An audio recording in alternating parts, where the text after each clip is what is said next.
I should be due a growth spurt by now. I should be due a growth spurt by now. I should be due a growth spurt by now. I should be due a growth. I should be due a.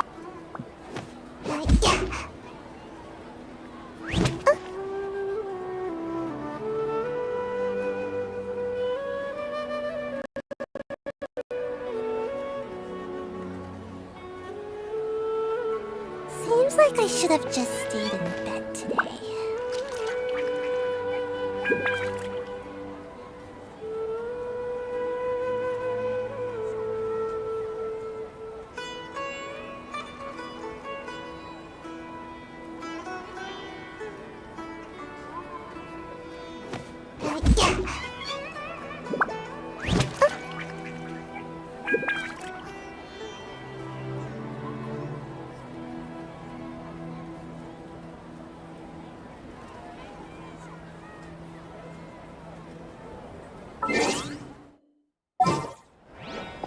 Phew.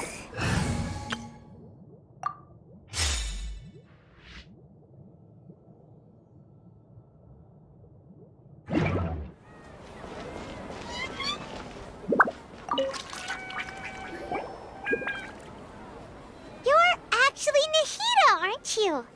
Paimon felt like Catherine was acting weird when we met at the Sub-Zero's festival. And Dunyarzad, did you save her? It's a really long story. We shouldn't disturb her. Her consciousness is still weakened. Let's chat somewhere else. How about by the Traveler's favorite bench?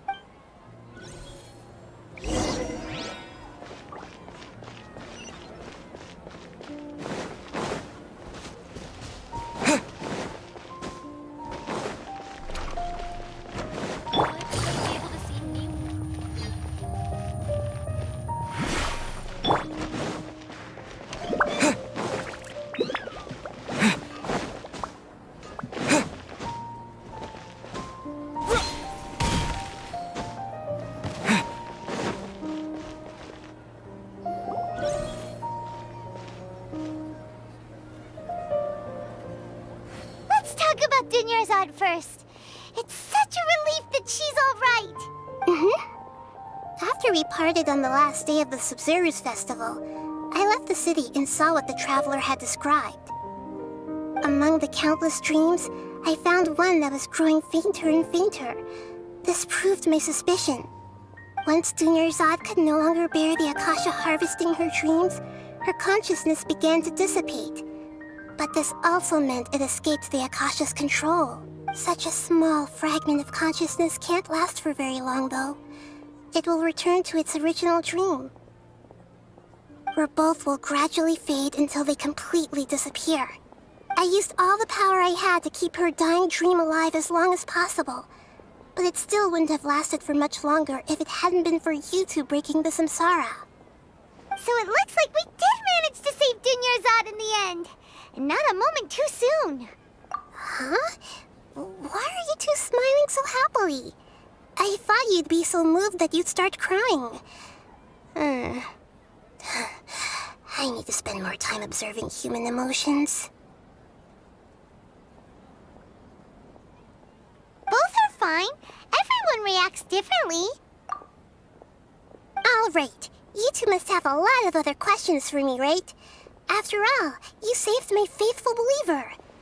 As your reward, I will answer any and all questions.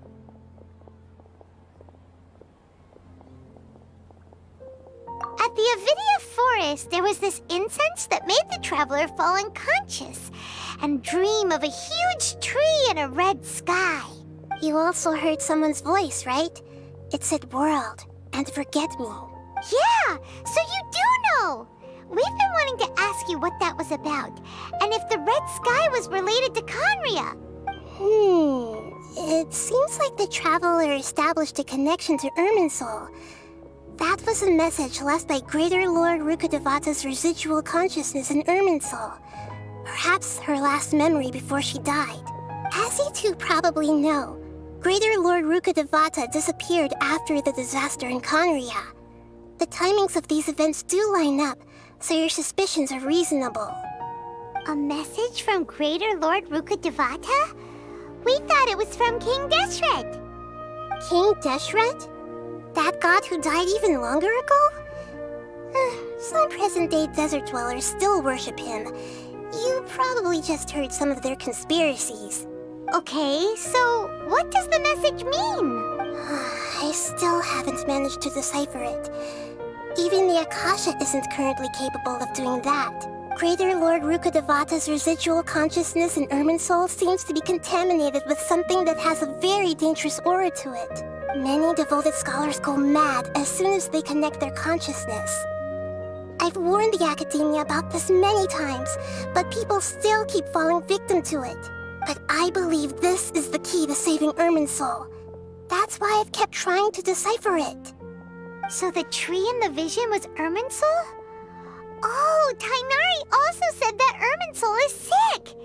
Is it because of the contaminated consciousness? But even if you can't figure out what that vision was all about, it seems like our search for you was all in vain. The Traveler wasn't affected after coming in contact with that consciousness. I've never seen anyone like that. With you here, we may have a chance at deciphering it. No, we must decipher its secrets. I've already eliminated all other factors that might affect Irminsul. This is the only one left. This puzzle has life and death at stake.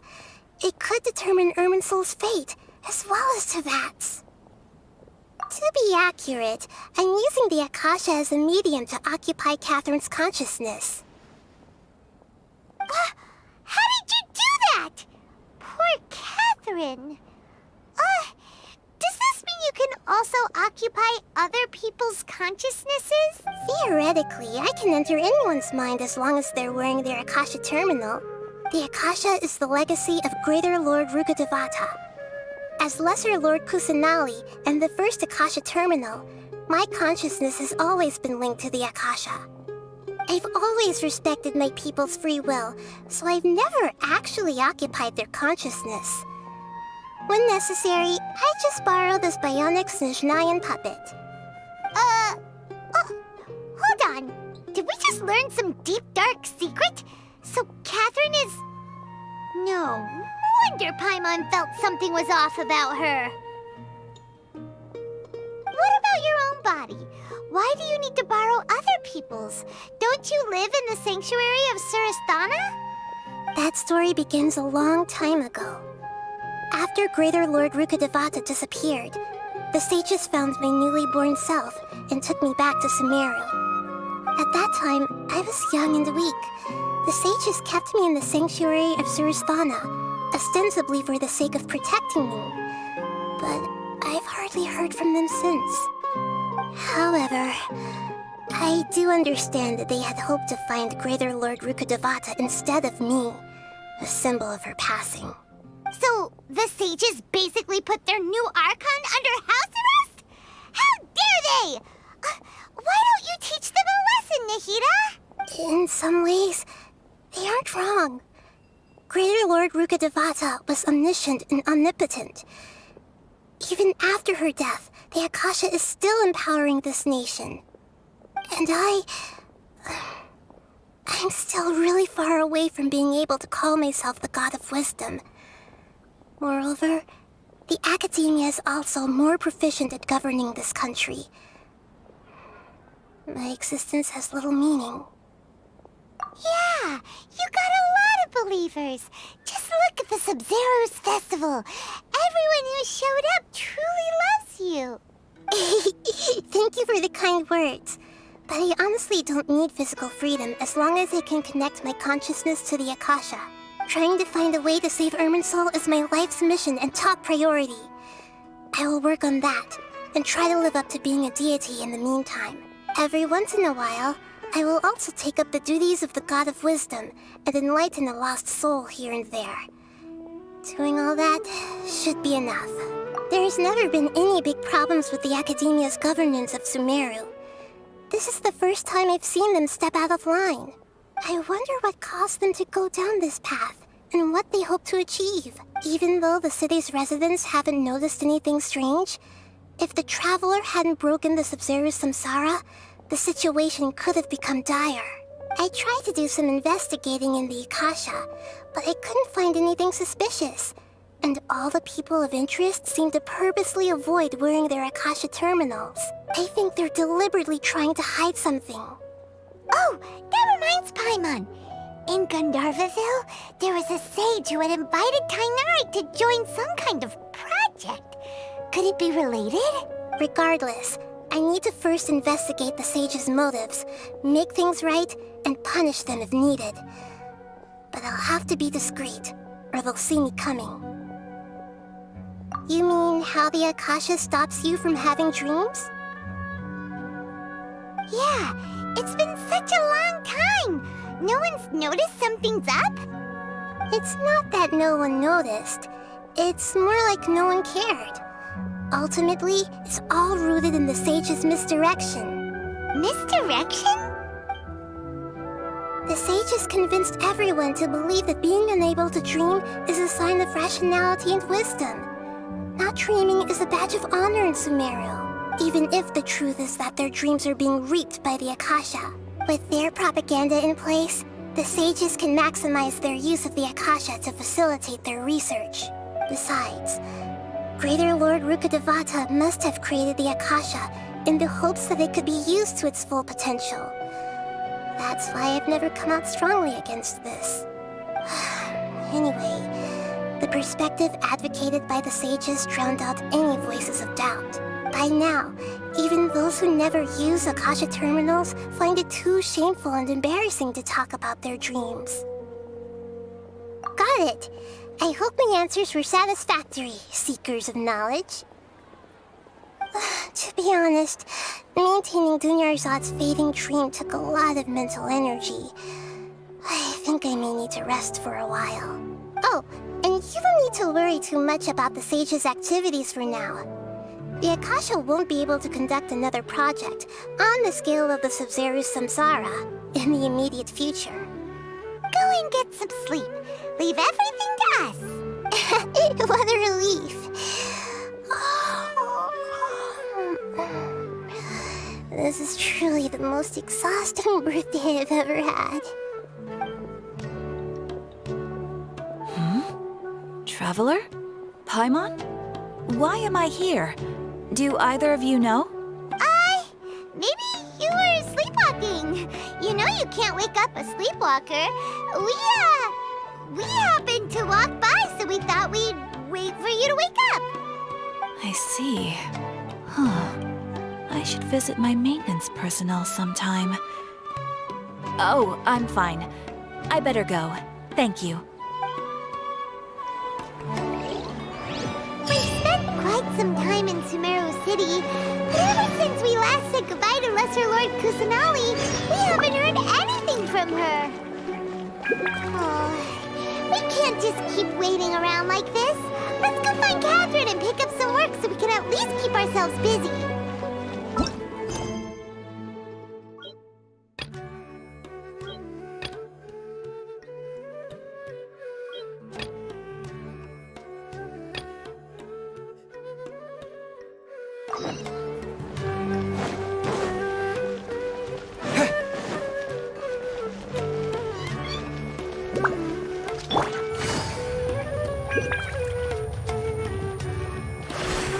Take it easy.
Astra Avisask.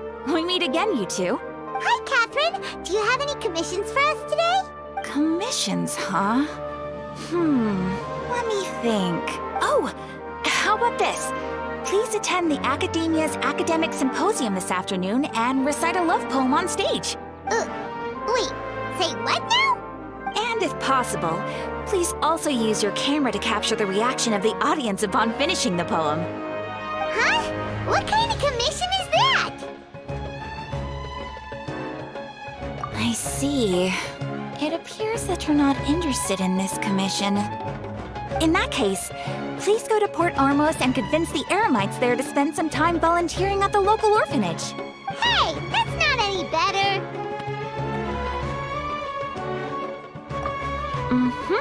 I'm sure the mercenaries will have some interesting reactions as well. Hyman's gotta ask, just who exactly has been submitting these commissions to the Adventurers Guild? Oh, the commissioner? Well, actually, I just wanted to see the two of you in action. Was it so obvious? I was hoping you would actually take one of those commissions. That kind of chance to observe humans doesn't come by often. Ah, so it's Nahida. Hyman just knew Catherine wouldn't crack those kinds of jokes. When did you get into her head? From when she said, Ad Astra Abisask? So it's been you this whole time?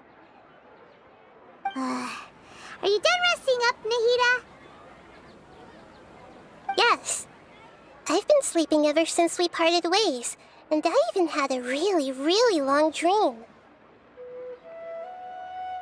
It was another dream about the Sub-Zerus Festival, except it was a happy one. In my dream, I was sitting in the middle of a flower terrace, and everyone in Sumeru City was holding hands as they danced in circles around me. They danced round and round, and everyone looked really happy. I also got to sit on a gigantic flower carriage. Ferris, the Knight of Flowers, raised me really, really high above the ground, and I was throwing an endless amount of Yalda candies at the children. You know, Nahida, maybe your dream is how the Sub-Zerus Festival really should be. It's meant to be a joyous time where everyone gets together to celebrate your birthday. Huh? Wasn't I describing a really happy dream? Why are you both looking at me like that? Wait, could this be an example of the emotion known as pity? No, we aren't pitying you. That would only make everything worse. We just don't want you to feel too sad. By the way, have you had a chance to visit Dunyarzad? How's she doing? The Homianis haven't allowed any visitors after the festival, so we haven't been able to check on her. Yes, I paid her a visit right after I woke up. She was resting at the time. Her condition is stabilized.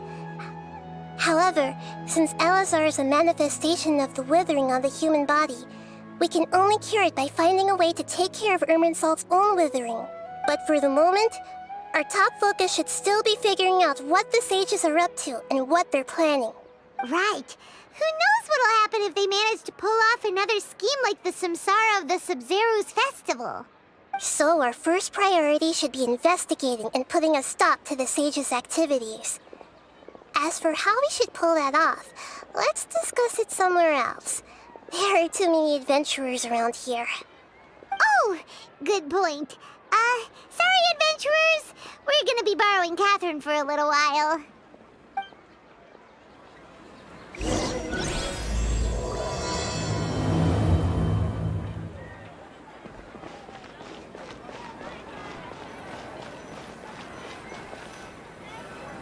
Let's continue our chat here. Okay, so do you have any ideas on how we can investigate the sages, Nahida? Actually, I've already done a little bit of work on that. But for now, I want to hear your thoughts.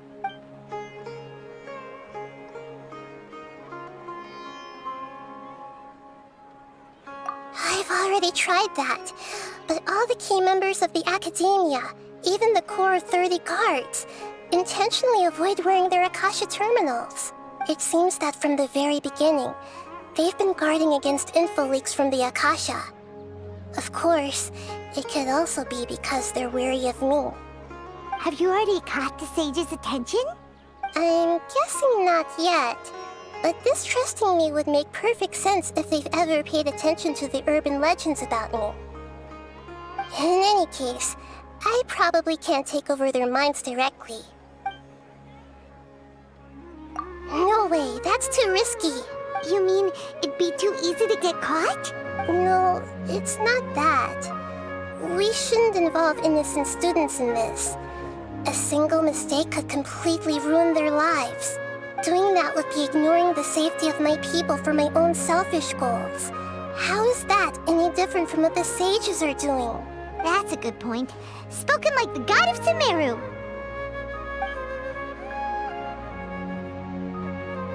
We're in the dark as of now. Since we still don't know anything about their goals, any rash move could tip them off and lead to terrible consequences. After all, every person in Sumeru City is one of their hostages.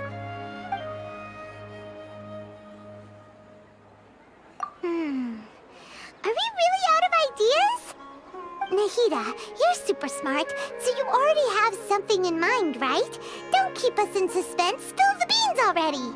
According to a popular theory from the Vahumana Darshan of the Academia, rejecting impractical motions at the beginning of a planning session will give more weight to the actual proposal. Okay, but aren't you the god of wisdom? You don't have to use that kind of gimmick to make us take your ideas seriously. Well, I've been thinking that if I can't directly possess the leaders, and if I can't get ordinary people involved, then I should find someone who's already involved, but hasn't decided to side with the sages. You're saying we should recruit a spy? That does sound like it could work. Oh, before coming back, we met someone named Alhaitham. He seems like he acts alone, and he likes doing stuff behind the Academia's back. They probably aren't in cahoots. Actually, I already have someone in mind. Do you still remember that female scholar named Setaria? Setaria. Paimon remembers now. Isn't she the one who's always trailing behind the Grand Sage of the Academia? We ran into her basically every time the Sub-Zero's festival repeated itself. You could even say we're old enemies by now. Paimon still remembers the smug and mean way she always spoke to Nilu. I've always liked observing all kinds of people, and Setaria has always stood out from the crowd.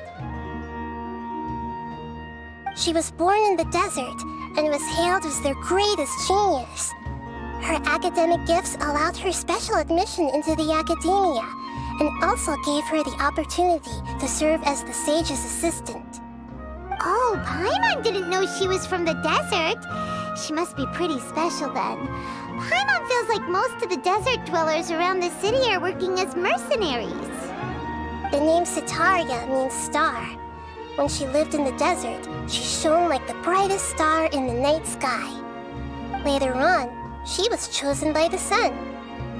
The star was given a place in the daytime sky to complement the sun's dazzling light. Soon after, the star witnessed the sun scorching the earth, which brought forth many disasters. The star began to waver. Instead of staying beside such a sun, wouldn't it be better to return and light up part of the night sky? But in the end, she couldn't give up the radiance of daytime. To cope with her shame, the star buried her guilt and closed her eyes. From the sound of it, Setaria's just hung up on the research opportunities here. But she doesn't really support the Academia. She still feels guilty about not doing more for the desert, right? She's just running away from her problems. Indeed. When they are presented with complex moral issues, many people will simply plug their ears and go with the flow until the problem can't be fixed anymore. She's suppressing a lot of guilt, but before she realized it, she had already become the sage's accomplice. She can't deny her part in their schemes anymore. Right. We must somehow make her face her problems again. That way, not only can we get useful intel from her, but she can also use it as an opportunity to redeem herself. From my past observations, Setaria will take a day off from the academia every 10 days to do some shopping in the city. Tomorrow afternoon just happens to be a shopping day for her. That'll be our chance. To prepare, let's go check out some of her favorite spots, and have a quick chat with a few of the vendors there.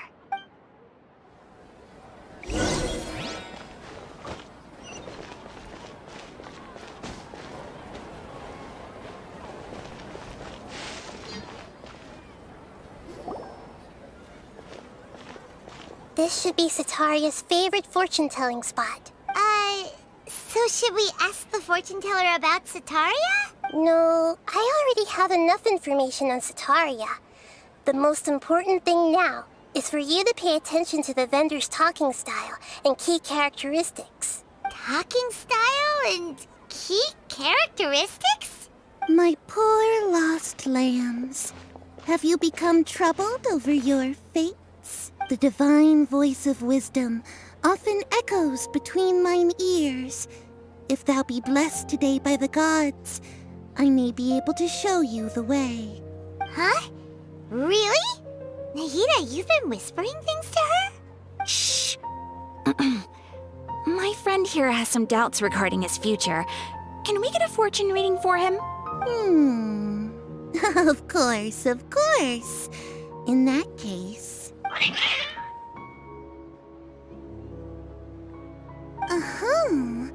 It would seem that Harut and Marut are quite wary of you. Perhaps, at some time in the past, you have somehow offended the gods. Only mocking the god of Animo, questioning the lord of Geo's financial savviness, and brawling with the god of Electro. Do those count? Oh, nothing. Go on, pick an aspect for her to divine.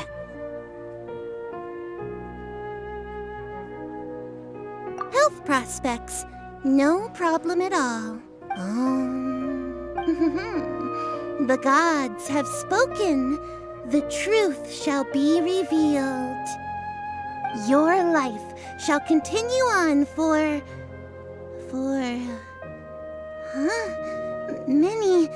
many tens of thousands of years?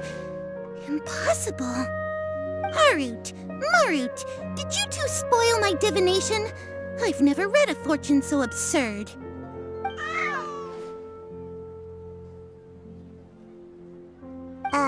Actually, Paimon thinks this is probably the most accurate fortune-telling you've ever done. I admit that the orientation of today's celestial matrix is, suboptimal. As such, there will be no charge. Is that so? Well, that can't be helped. If you were to bring some food offerings for Harut and Marut on your next visit, perhaps they could help you reverse the wheels of fate.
Is this another one of Sataria's favorite stalls?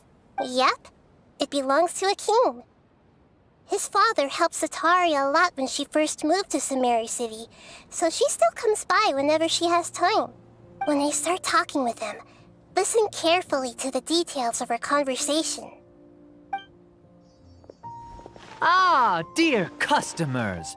Would you like to look at some pottery? We caught wind of your great craftsmanship, so we specifically came to take a look.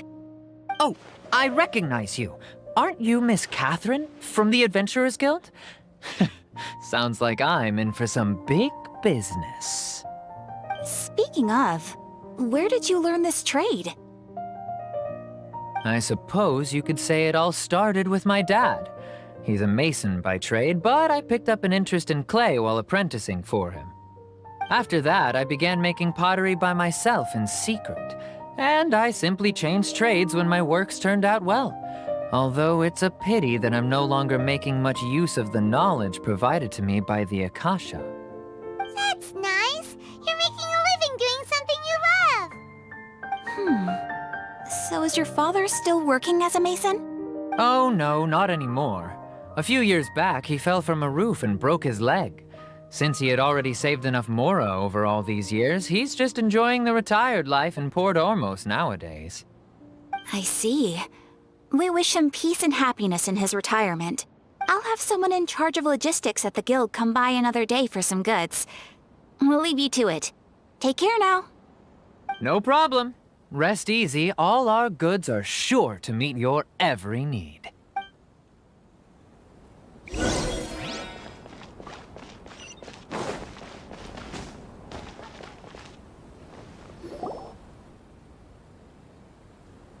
This should be our final stop.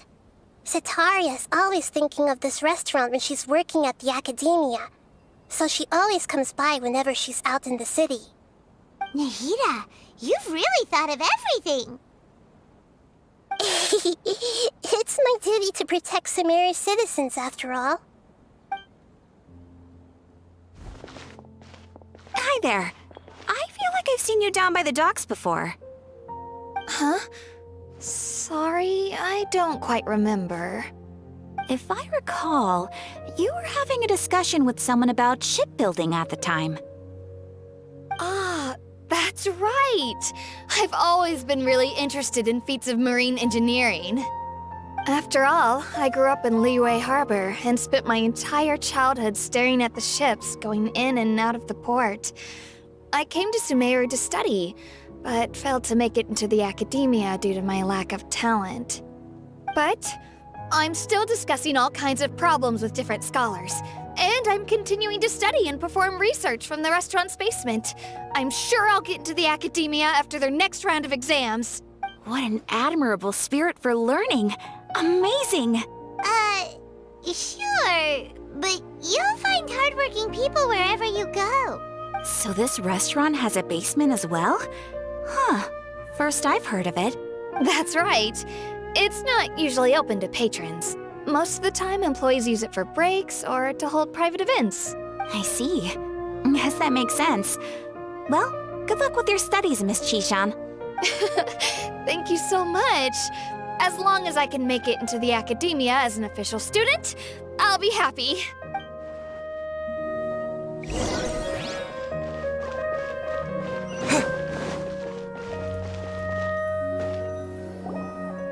So, was that everybody? Mm-hmm. 3 familiar faces should be enough for Sataria. What's the point of all the information we've collected? Nahida, you still haven't told us how you're planning to make Sataria face her problems. Sataria is already used to avoiding her problems, so we must find a way to break through her usual sensibilities. I remember you mentioned that the Eremites in Port Ormuz are all making a fuss about the upcoming resurrection of King Deshret. Although it's all just a boatload of nonsense, the fate of her homeland may turn out to be Sataria's soft spot. Oh, Paimon gets it now! You want to take advantage of the guilt Sataria feels about her homeland. Although she knows she should return home to help the people of the desert, all she's done is conspire with the sages.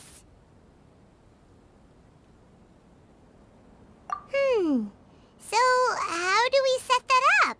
Well, King Deshret is long gone, and Sataria is also too smart to fall for any simple tricks. If we simply engaged her under the guise of King Deshret's believers, she would definitely be wary of us, and we may not get anywhere. But if we were to borrow some of her close acquaintances to talk with her, her reaction would probably be very different. So, you mean you're going to possess those people we just talked to? Yep. Possess them through the Akasha. Imply they've already converted to the faith of King Deshret, and then convey our made-up will of King Deshret. As long as everything goes smoothly, we'll get through to Sataria for sure. She'll never guess that we had anything to do with it. Ah, so that's how you're going to use all the info we collected on these people. It's so that you won't slip up and break form. Possessing them will only work if you can manage to pass off as them. Exactly. So, best of luck with impersonating them. Huh? Best of luck? But we don't know how to possess anyone. That's no problem at all. I'll just share all their senses with you once I've possessed them. As long as you're also wearing an Akasha terminal, the effect will basically be as if you've possessed them yourself. Huh. That is pretty convenient. But why does he have to do this? Can't you do it yourself? Although I've been observing humans for a while, I've never been good at imitating them. You're not wrong. It's always been painfully obvious whenever you try to pass as Catherine. If it was at all possible, I would have preferred to leave these people alone. But seeing how things are now, I probably should just accept it and push on.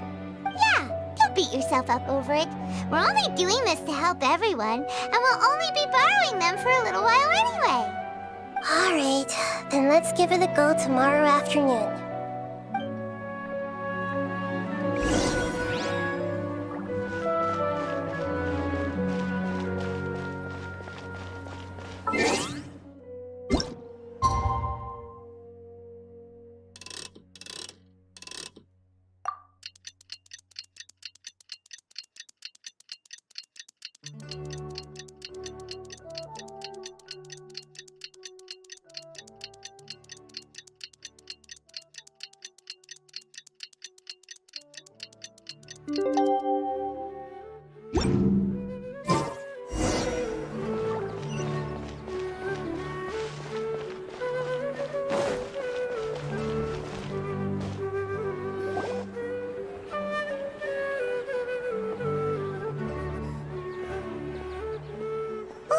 Here she comes! Satori is here! Let's quietly follow her. Once she starts talking to her acquaintances, we'll find a safe spot to begin possessing them. As for how we'll sway her to our side, I'll leave that to you. I trust you'll know what to say. Paimon's starting to feel kinda nervous. Okay, let's go. Looks like they've already started talking. Let's find a hiding spot and get started.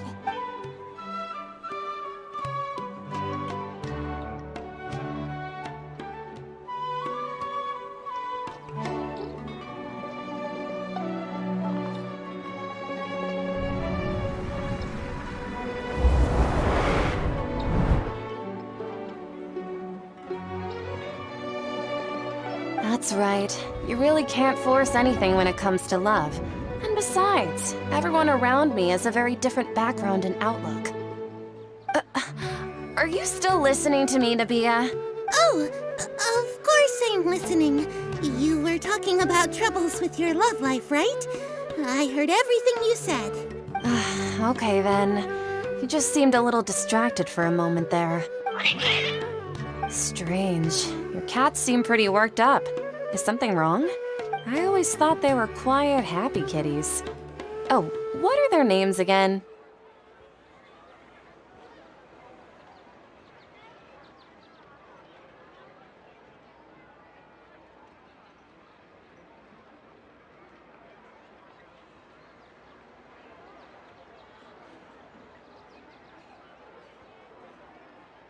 Ah, that's right. They are just little darlings, aren't they? Harut and Marut.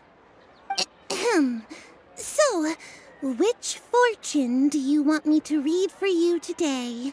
You must have come for another echo of the divine voice of wisdom. I'd like to get another reading on my love prospects, but to be perfectly honest with you, I feel like I've been a real mess recently. A mess? Well, could you do a reading on how long it'll take me to finish my current project at work? I really just want to get it over with. I hear you. No problem at all. The gods will reveal the truth.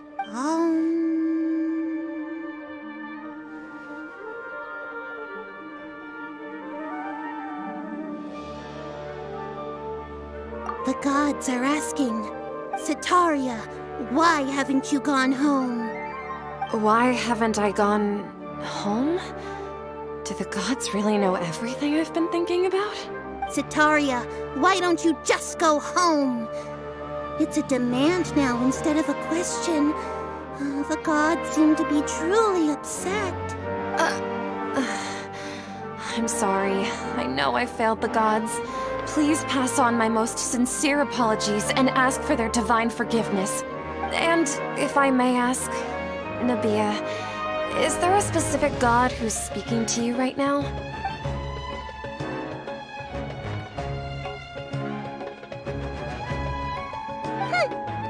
What an inconsiderate and naive question. The god who is speaking to me is, of course, the wisest and mightiest of all, King Deshret. King Deshret? No wonder he would make such a demand of me. Wait a second. King Deshret passed away a long time ago. Even though news of King Deshret's resurrection has been spreading like wildfire, it's all just a misinformation campaign from the academia. How can King Deshret still exist in real— What insolence! I am King Deshret's most loyal believer. Do you wish to refute his voice of wisdom? Oh, no. As a child of the desert, I am only reveling in his power upon learning that his divine glory has touched even this city. I will think very carefully about his demand of me. I'm sorry. I must go now. Wait!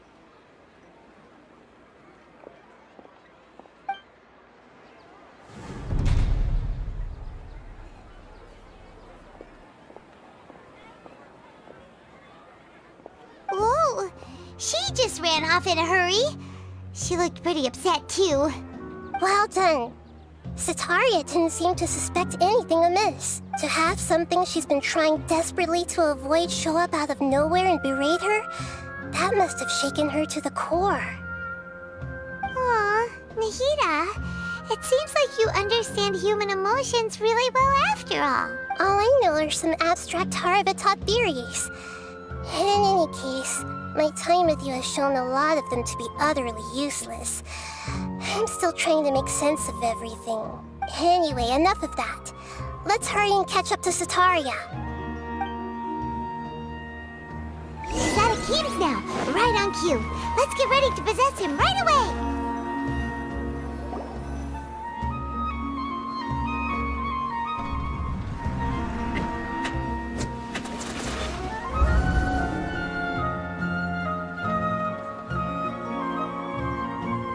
It's okay. I just got caught up in something. Oh, actually, didn't you ask me to help you look for work? What kind of work were you looking for again? Oh, right. Your old man's craft. How could I forget? Speaking of, how's he doing? Is he feeling any better?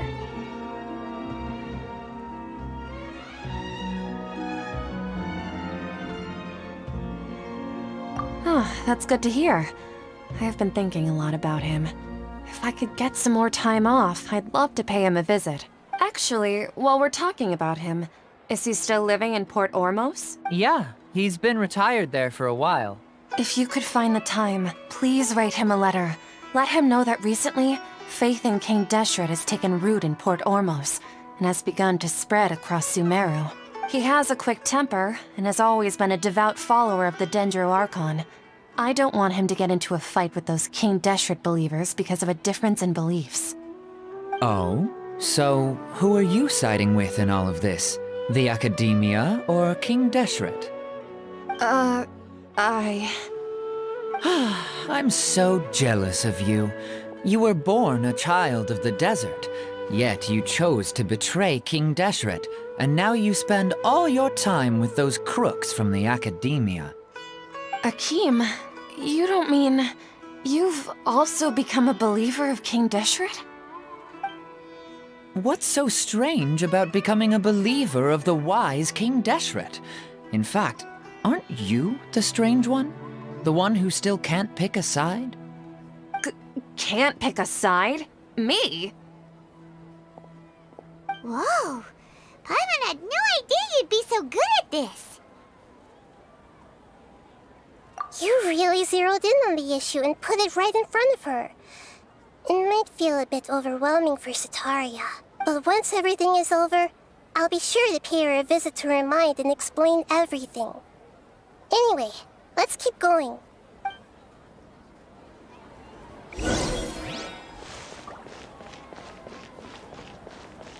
Come on! Sataria's already started talking with...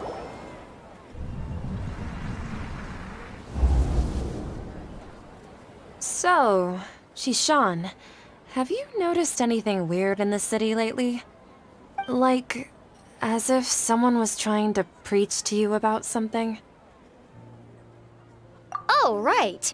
Speaking of strange things, I celebrated the Sub-Zerus festival so many times that I lost count.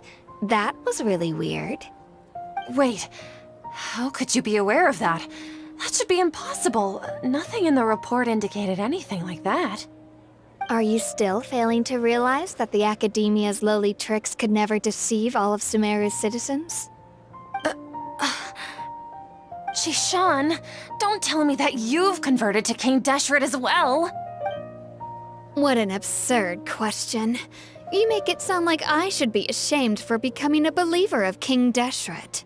In reality, shouldn't you be the one who is ashamed? You, who worked side by side with the Academia and treated people as nothing more than experimental subjects?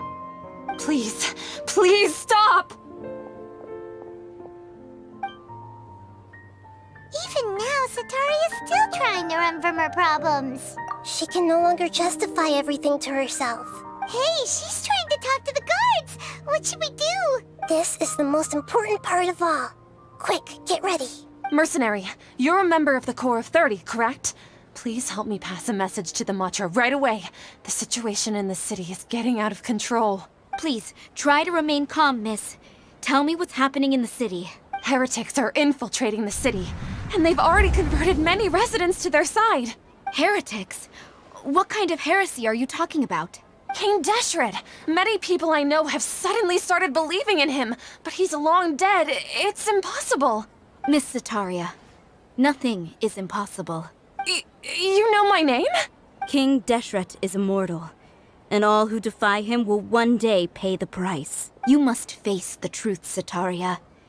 You tread a treacherous path, and the longer you ignore it, the tighter the Academia's grasp on you will become, and the deeper you will be ensnared. Child of King Deshret, Never forget that the desert that belongs to you lies elsewhere. What's so strange about becoming a believer of the wise King Deshret? In fact, aren't you the strange one? The one who still can't pick a side? What an absurd question. You make it sound like I should be ashamed for becoming a believer of King Deshret. Sataria, why haven't you gone home?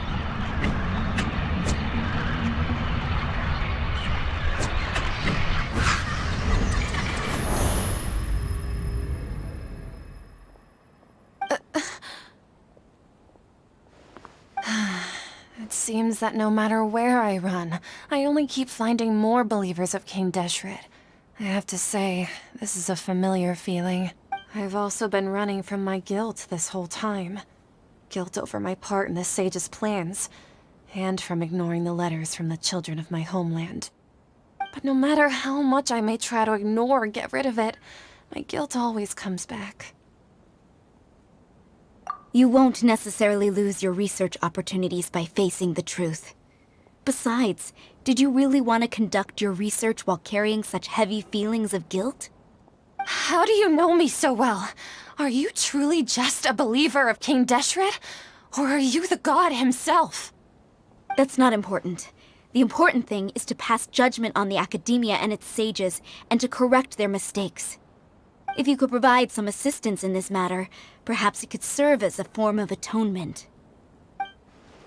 I've actually never believed in the gods, but I've always believed in serendipity. Your appearance must be a fated opportunity for me to get out of this wretched situation. Please tell me, what can I do for you? How much do you know about the sage's current activities?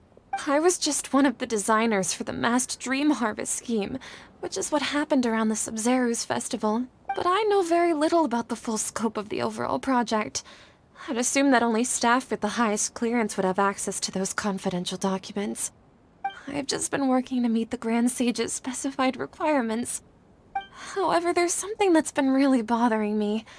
I heard that a scholar who was previously expelled has returned to the city, and even the sages are still quite wary of him. To fight against the Academia, we will need to figure out the nature and the purpose of their work. Is there a way for us to get access to the confidential documents you mentioned? It should be possible if we're willing to take some risks. After all, I'm an assistant to the Grand Sage, and I've been working on many tasks outside of the project. One thing, though, I won't be able to transfer the documents to you through the Akasha once I get my hands on them.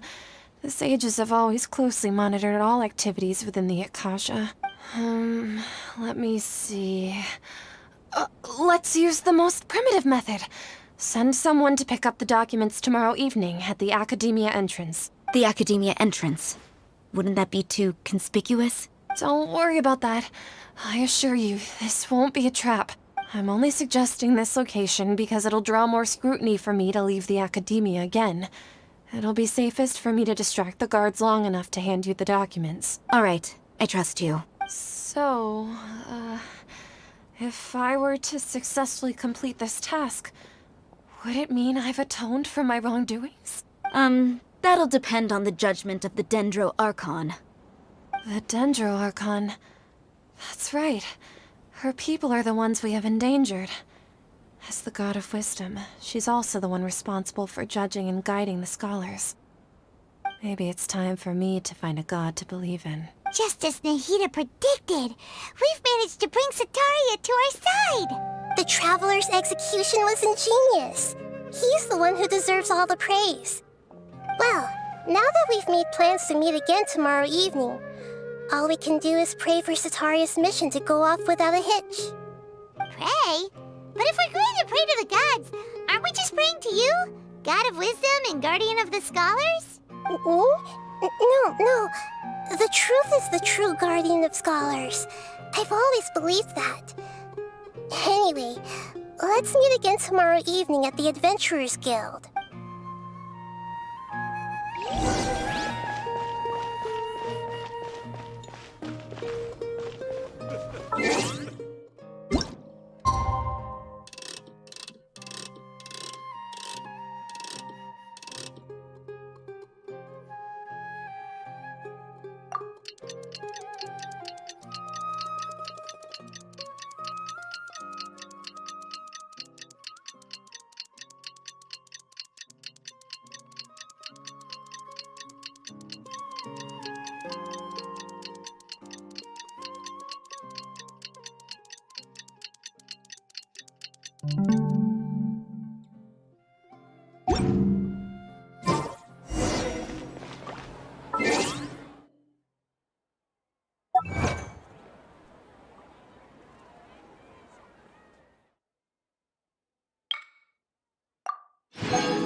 Catherine, right? That's right. I suppose I'm the other Catherine in your mind. Shh! We're on a secret mission tonight, so we need to protect Catherine's identity. Yep, Paimon's right. We cannot fully rule out the chance that the meetup tonight is just a trap. If something were to happen, my existence may be the only trump card we'll be able to play. After all, the Academia should still be unable to confirm the existence of my consciousness in the outside world. Yep, exactly. Just what Paimon was thinking. Anyway, enough about that. Let's just make sure to be on our guard. Off? What do you feel is off? It's the middle of the night. Of course it's quiet. You're not getting paranoid, are you? No, I think he's right. It really is a lot quieter than usual. If you look around, there seems to be fewer people on the streets. I'm not sure if this is the case for the entire city, though. Maybe it's just a coincidence. Maybe Setaria figured out a way to not only distract the guards, but also to get everyone to go to sleep early, just so we can exchange the documents in peace. I also can't quite figure out why things feel a little off. But now that we're here, let's go ahead and meet her as we planned. Well, regardless, as long as you're here with us, Paimon feels a little safer.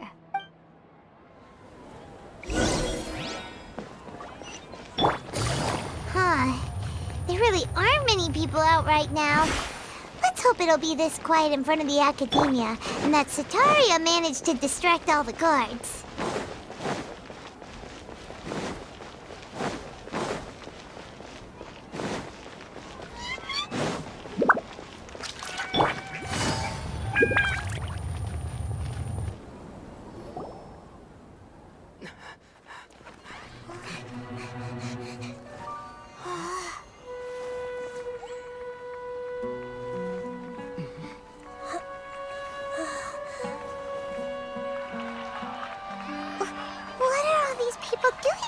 This hour of the night.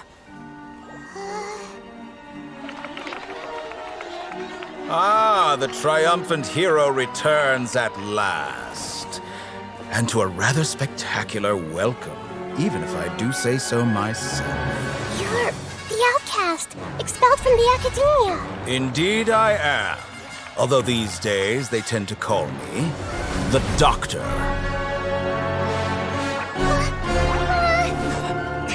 If you're looking for your researcher friend, she has already been taken into confinement. With some basic caution, she could have discovered the listening device on her person. Clearly, she lacks the degree of rigor expected of a true scholar.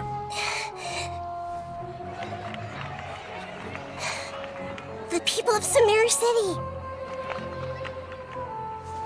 What have you done to them? I simply made some minor adjustments to their Akasha terminals. Now they can deposit information directly into the subconscious. As you can see, all these lovely people now believe this traveler is a hero who has just saved the world. My experiment is a success. And now it seems they can no longer hold back their sheer adoration. Oh no, what should we do? These are all just regular people. Leave now. You need to get out of here. But that guy's a Fatui Harbinger. We can't just leave you here. Nor can I abandon the people of Sumeru.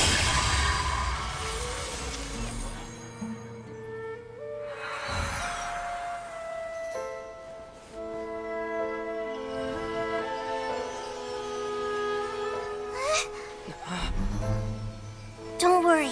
We'll meet again outside of the city.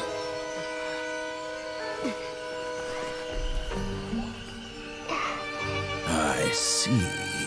You appear to have overridden their mental faculties with your own consciousness. To possess such a powerful mind, you must be the god of wisdom.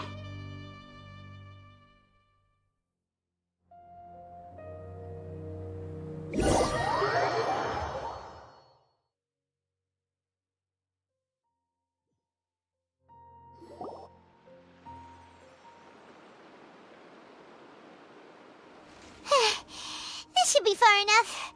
Whew. Paimon needs to catch her breath first. Is Nahida going to be okay? We only made it out because of her. Paimon wasn't counting on running into a new Harbinger here, let alone such a high-ranking one. That guy was number 2. So scary. He called himself the Doctor. Remember, Tainari told us about him. Sataria did say that someone who once got expelled from the academia came back recently, and that even the sages are wary of him. Yep, sounds like she must have been talking about the Doctor. Yeah, now that the Doctor's in the picture, we're no longer just dealing with the academia, they're in cahoots with the Fatui. But what are the Fatui after this time? Another Gnosis? Yeah, things would be a lot easier with Nahida's help. Nahida said we'll meet again outside of the city. But we can't just keep waiting around, right?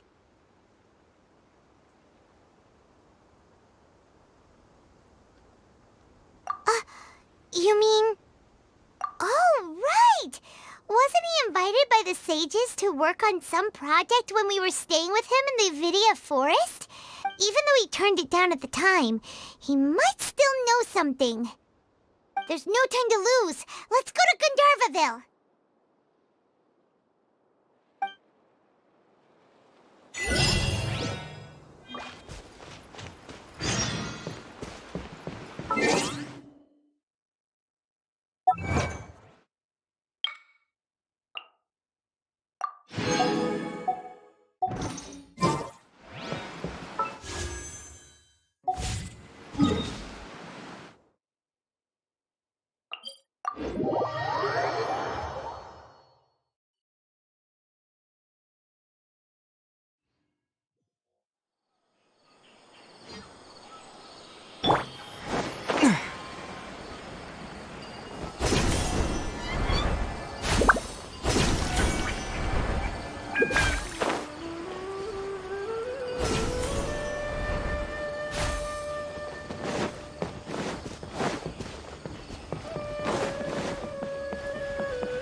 Hold it right there!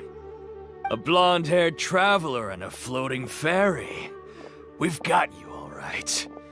Take a look around. You've fallen right into our trap. Are you mercenaries from the Corps of 30? Did you come here to arrest us? Core of 30? We're nothing like those government lapdogs who don't even get scraps for their work. We are an elite brigade that commands the highest commission rate in all of Sumeru. We're here on the orders of a client known only as the Outcast. The outcast? An outcast from the academia? But why wouldn't the doctor just send the Fatui after us? Still wasting time on idle chit-chat. We'll shut you up soon enough. Get them! You're up, Traveler! Live! Busted! With the wind!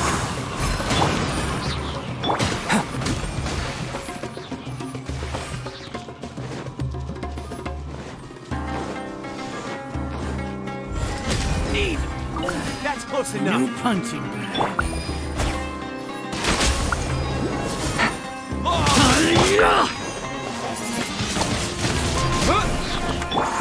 Coming to be!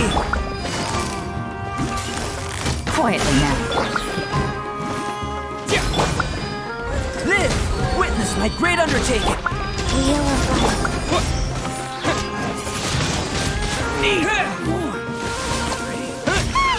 It isn't over yet!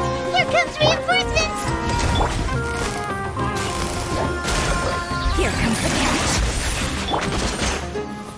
Disappear! Windblade! That was pretty rough. Is that what elite mercenaries are like?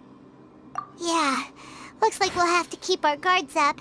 But this doctor guy seems like a pretty tough opponent. He knew exactly where to set up an ambush. Did he predict that we would try to find Tainari? Going up against smart people is tough. Anyway, let's keep going.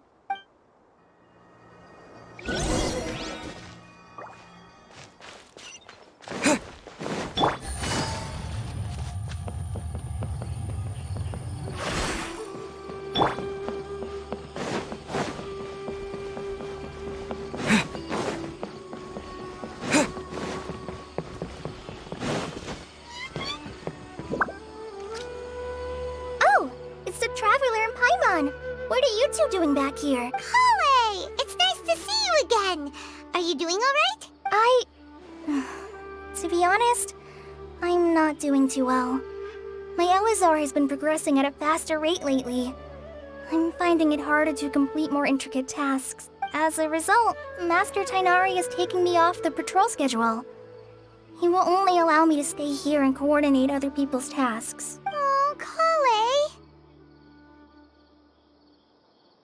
Speaking of Tainari, did he go off on patrol? We're here to talk to him. Oh, Master Tainari? He just left the Avidia Forest a little while ago.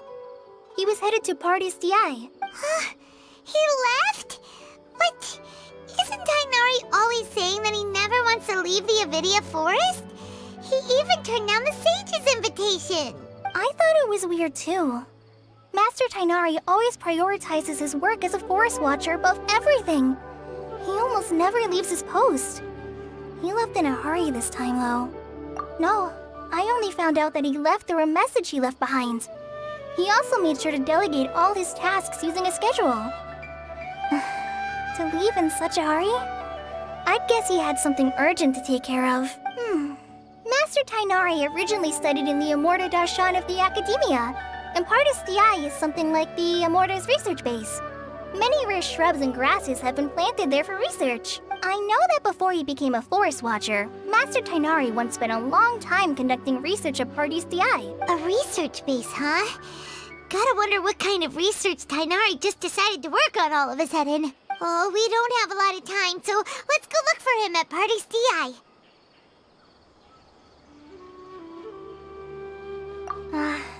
Don't worry, I'm fine. I'm used to living with Elazar by now. If you run into Master Tainari, please send him my regards. Got it. Will do. See you later, Kale.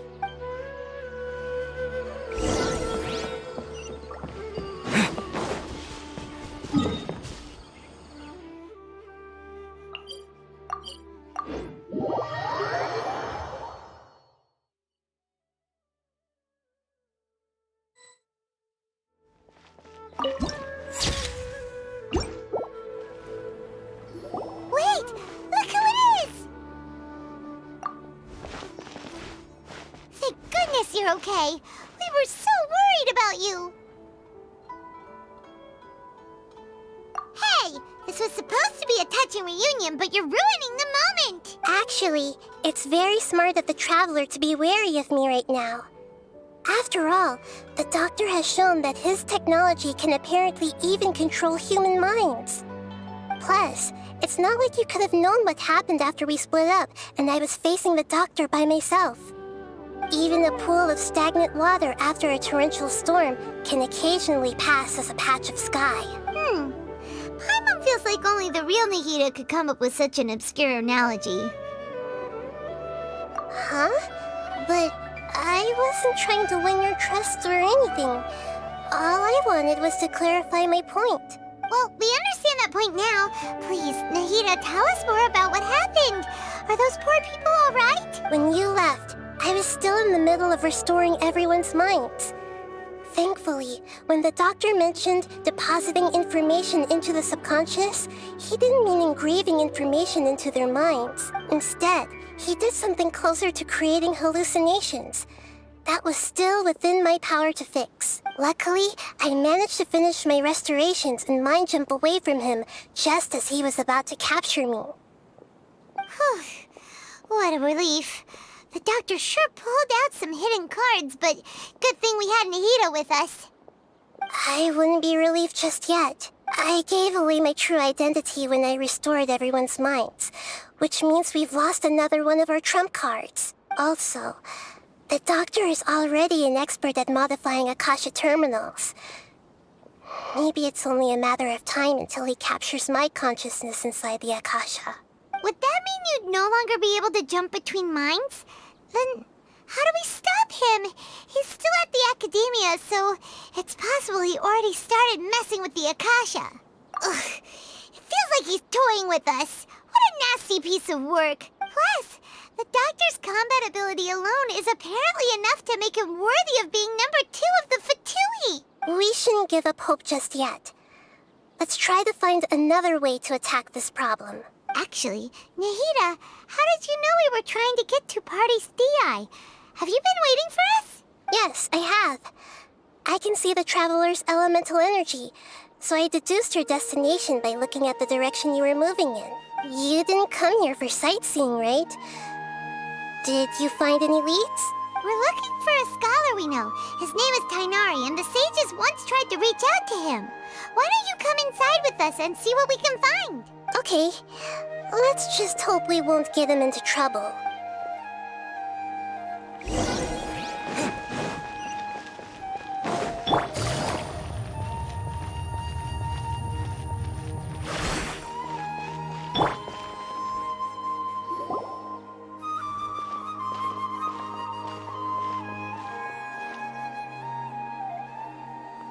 Traveler? It is you! It's Hypatia!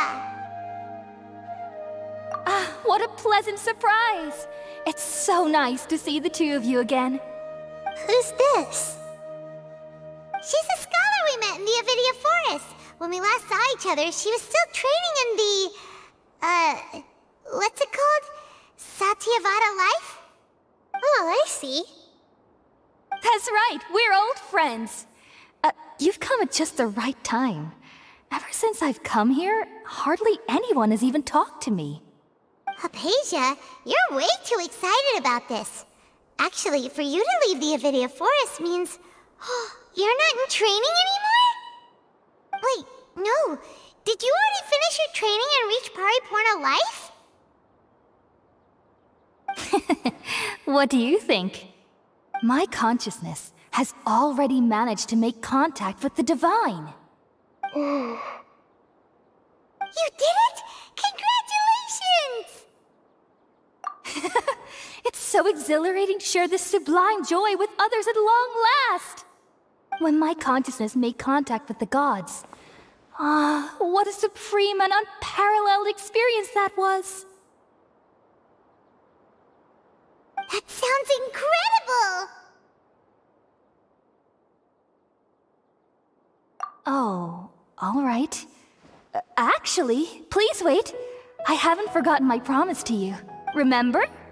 I promised to help you understand what you saw from Irminsul once I gained deeper insights. My current self has not only gained true insight, but I can even help you establish a direct connection to the consciousness of the divine. You can do that? I've never heard of anything like that, but if you want to give it a try, I'll do my best to protect your consciousness during the process. Hold on. I brought some spirit borneal with me. This is still a crucial part of the ceremony. We're using that incense again? All right now. Hold my hand. I'll help you establish a pathway to connect your consciousness. Okay. Ready?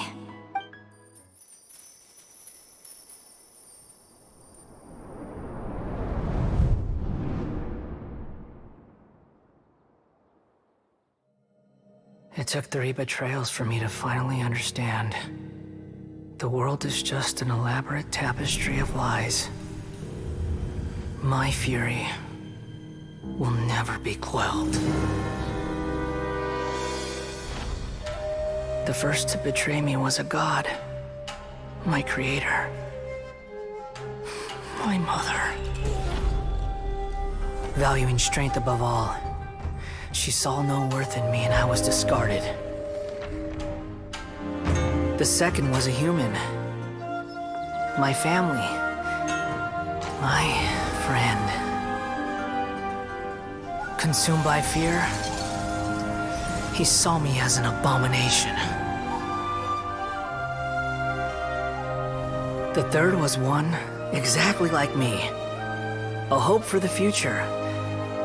A fledgling barely out of the nest. Powerless before his mortality, he broke his promise to me. Humans, they can't be trusted. And the gods fill me with pure loathing. So I said good riddance. I denounced the world and laugh in its face. My chest will never again be defiled by worldly filth. I will scrub away every last trace of human emotion. Then it will be empty, a blank slate, and ready to receive a supreme gnosis, brimming with pure divinity.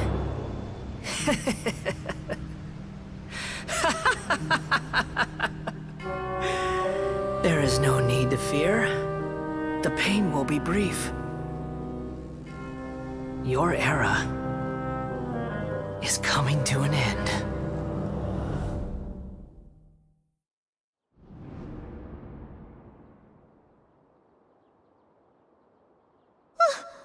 What was that?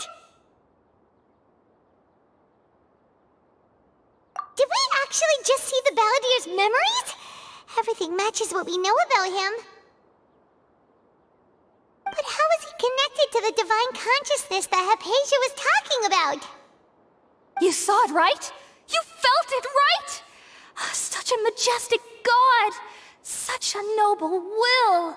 Such sublime emotion! Alas, shame. If only that which beats within my chest wasn't a filthy mortal heart. Oh, great and merciful God! Please grant me forgiveness and salvation! Do you understand now? I'm afraid this is no Puripurna life, but rather... You! Why are you so mean to me? Why is everyone hiding from me? I found divine wisdom. Shouldn't I receive praise and honor? Haven't I uncovered that light in the darkness? Hypatia? That's how I always thought everything should be. Wait. Have I already lost my mind?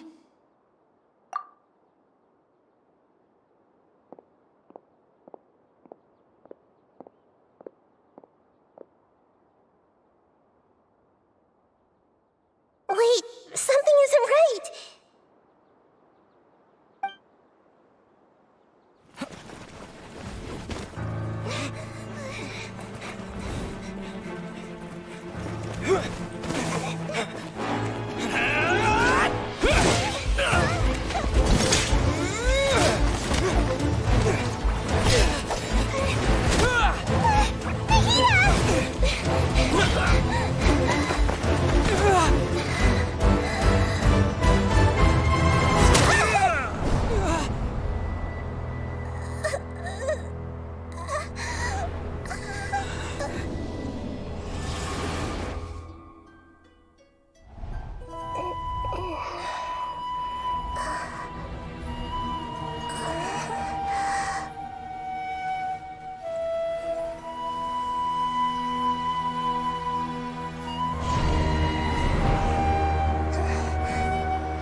Okay, we finally lost him.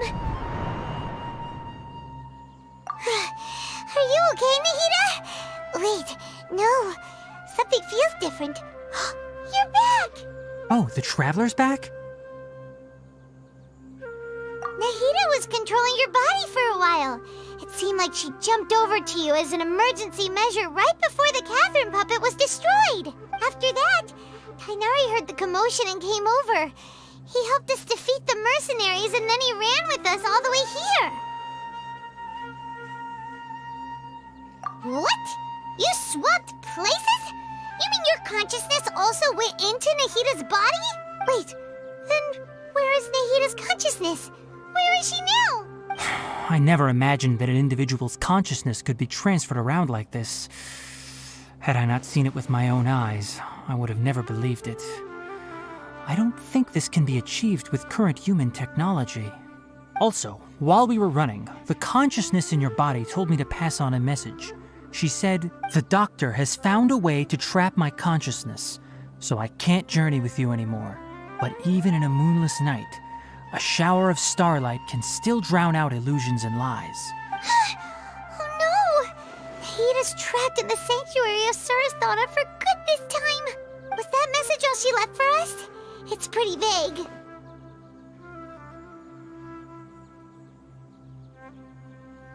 Oh, that makes sense. Since the doctor captured her, she won't be able to say anything without him knowing. She's being extra careful. Even in a moonless night, a shower of starlight can still drown out illusions and lies. Huh. Paimon knows the moon illusions and lies are from that alchemical divination at the Sub-Zero's festival. Didn't Nahida use a starlight analogy before? It had something to do with Sataria. Oh, that makes a lot of sense. Huh. Do you think Nahida was telling us to go find help in the desert? But she isn't with us anymore. Think we'll be okay? Paimon, you said Sanctuary of Surasthana. Does this mean that this Nahida you're talking about, the consciousness who was occupying the Traveler's body, is the Dendro Archon? Your guess is correct, but the situation's a bit complicated, so it's really hard for us to explain right now. That's all right. A scholar's curiosity doesn't need to be appeased right away. As for the complicated nature of the situation, safe to say I have witnessed that for myself. I've spent some time with you, and it looks like the Dendro Archon's also on your side, so I trust you. Thank you, Tainari. Oh, actually, we came here to ask you a question. What do you know about the project that the sages have been working on? Ah, that. While I was indeed invited to join that project, the sages were always secretive about its scope and goals, so I eventually declined. All I know is that that project has something to do with the restoration of Irminsul.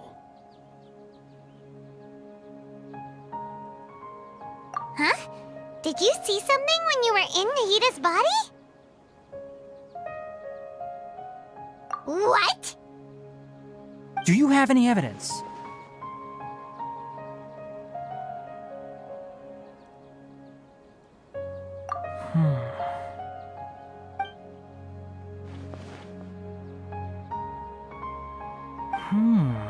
So that's what happened.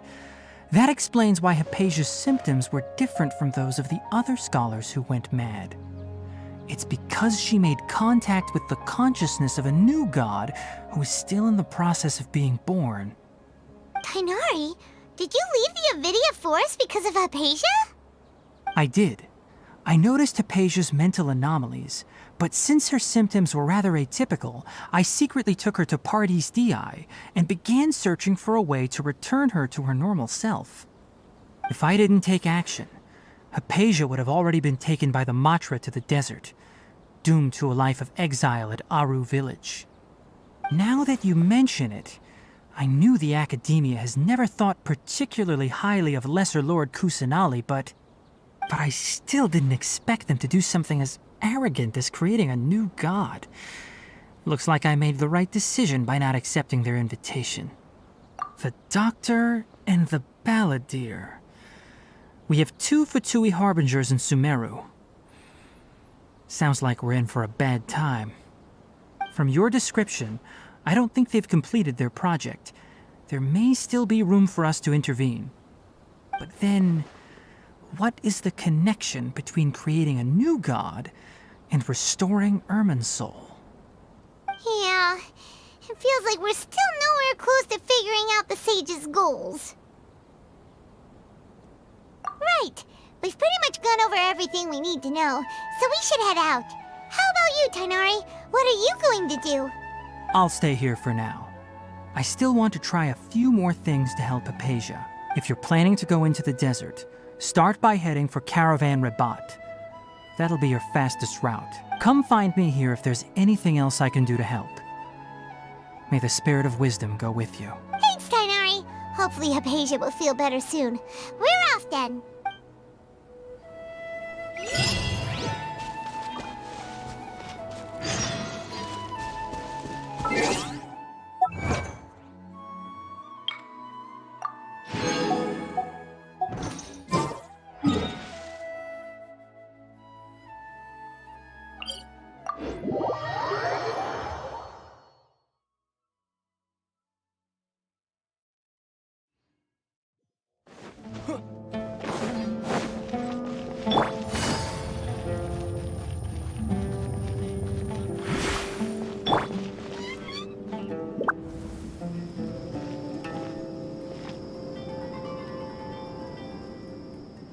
We finally made it to Caravan Rabat. It's pretty lively here. So, just past this wall is the desert, huh? Oh, wow.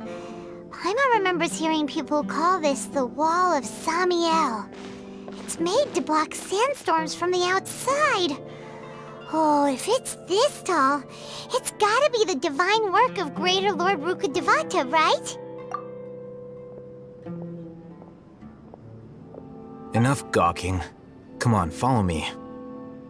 Huh? Over here.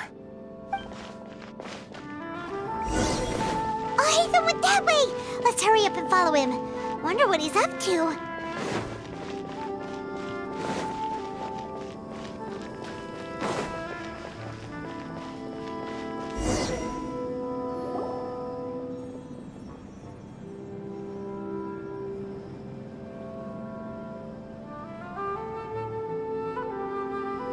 What the... Where did he go? How did we lose them? They were just here a second ago. More Eremite mercenaries? Who are they working for this time? Anyway, Traveler, it seems like we were being followed again. You were too careless. You should have noticed those hopeless amateurs trailing you a long time ago. There's no need to thank me. I've never cared to keep track of personal favors. All I did was correct a mistake I happened to come across. It's a habit I developed at the academia. You really gave Paimon a scare, Alhaitham. We never thought we'd run into you here. Last time we met at Port Ormos, didn't you say you were going back to the academia? Wait, don't tell Paimon that you're here to take us back on their orders! Oh, so you've already landed yourselves on the academia's hit list. I can't say that I didn't expect it. However, had I wished to turn you over to the academia, don't you think you'd already be the Eremites' honored guests by now? Oh, right. You do have a point. I have no interest in running errands for that project. As a scholar, I've always belonged to the camp that promotes researcher autonomy. And these days, you're more fascinating than anything the sages can offer. Not quite. To tell you the truth, I'm still investigating the Divine Knowledge Capsule. Unfortunately, I've run into some difficulties. Everyone says the capsule originated in the desert and was eventually moved to Port Ormos. If I am to get to the bottom of this, I must understand how the capsule first came to be. Which brings me back to you, and why you're so interesting. The leader of Ain al-Ahmar used the Divine Knowledge Capsule right in front of you, and upon seeing him, your expression became perplexed, and you were lost in thought for quite some time. To have that kind of reaction, I think you must have realized something. Are you interested at all in sharing what you've been hiding from me? Alhaitham, you really have a ridiculous eye for detail. What kind of person even notices or remembers stuff like that? So that's your answer. Well, I do work for the academia after all. So considering that, it is indeed wise to keep your cards close to your chest. But that does prove you do have some undisclosed information about the Divine Knowledge Capsule. Am I right? No matter. Rather than simply learning the answers from you, I'd still prefer to investigate on my own. Speaking of, you two are also headed to the desert? That's right! We have the same plan as you! But we don't really have any concrete goals at the moment. Then I'd suggest starting with Aru Village. It's the largest settlement in the desert, so it'll probably have more resources and intel than anywhere else. Well, would you like to head there together? It's always better to travel with someone you know. Let's go!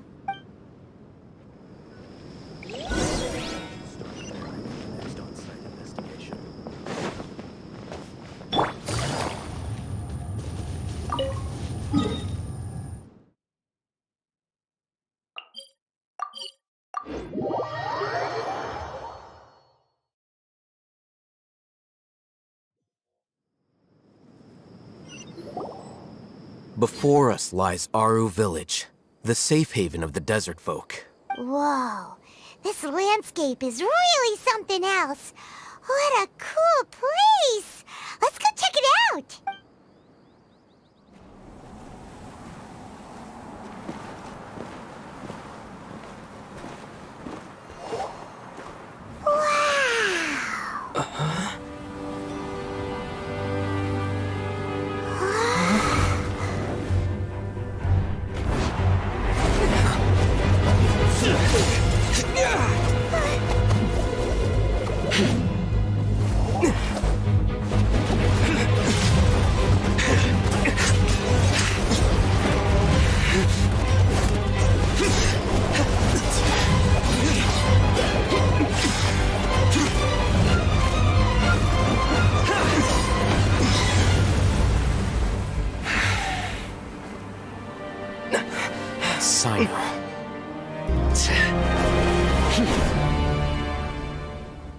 Unless my memory fails me, we have barely spoken 2 words to each other before now at the academia. Would you care to enlighten me as to when and how I invited the General Mahamatra's wrath? Oh, Hatham. Do not think you can escape my judgment just because you managed to escape my attack. Judgment? So that's how you'd characterize your actions here, is it? Or would elimination perhaps be a more accurate description? Had I used my full strength, not even this traveler would have been able to stop me. Though styled like an assassination, I sought only to ensure that my target would be unable to flee or resist. Standard practice for the Matra, as well you know. Seemed to me more like your own personal touch. Who is that, Alhaitham? Did you call him General Mahamatra? Yes. General Mahamatra Sino, head of all the Matra at the Academia. He's a formidable hunter, and the ultimate nightmare for any who have committed academic crimes. You seem to have placed a lot of trust in Alhaitham, to the point of blocking an attack for him. If I were you, I'd never choose to side with him. I wouldn't believe a single word that comes out of his mouth. I have been pursuing this scribe for a long time. I urge you, stand back and do not seek to defend him any longer. Otherwise, there will be consequences. Has Alhaitham done something wrong? Paimon doesn't think he's as bad as you've made him out to be. I won't waste my breath explaining things. Alhaitham, I saw it during our fight. Take it out. The divine knowledge capsule you're hiding on your person. Unless you want me to retrieve it for myself. Very perceptive of you. Nothing escapes a Matra's senses. Wait, the divine knowledge capsule? Didn't it fall into the Matra's hands in Port Ormos? No wonder you speak with such confidence, Sino. But I must admit, I'm very curious. What does this capsule mean to you? And why, as General Mahamatra of the Academia, are you all alone in the desert? As far as I'm aware, the other Matra have been speculating about your disappearance. Have you been given a mission that's, let's say, morally dubious? If I was the real target of your mission, what was stopping you from simply using your authority and resources to judge me within the walls of the Academia? I should have known you'd be difficult to deal with. You two? Ugh! What should we do, Traveler? Paimon feels like we can't trust either of them!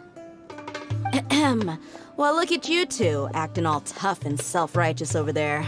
Wait, Dia?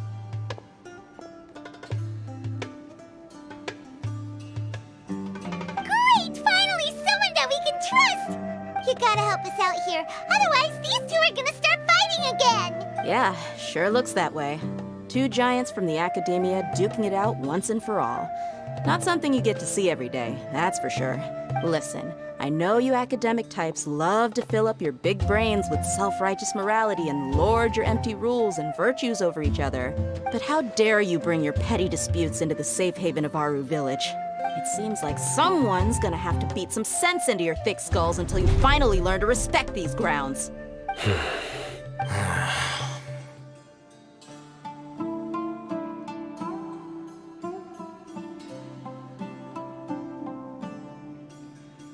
Hey, did either of you hear a word I just said?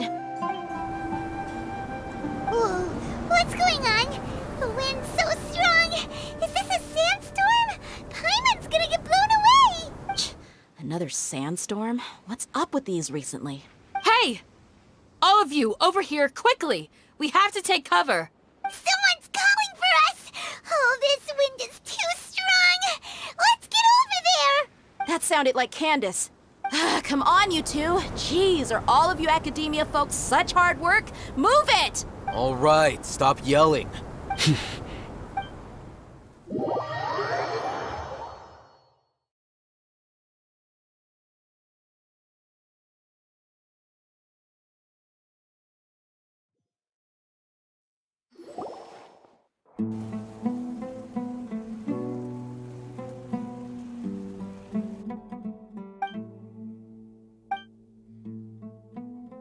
Well, this is pretty awkward. Hey, wanna play sardines with 3 people who wanna tear each other limb from limb? Sure, why not? Sounds fun. The air is so thick and heavy. Paimon can hardly keep floating anymore. My sincere apologies, everyone. This is the home of our village chief. I will have to ask you to make do with this small room until the sandstorm dies down. Please, let me introduce myself. I am Candace, protector of Aru Village. Our savior has come at last! Nice to meet you, Candace. The name's Paimon. Thank you so much for helping us. There's no need to thank me. It's only right to help each other when the weather gets rough. Wow, she's so gentle and caring, like a nice older sister. Unlike those guys over there. All right.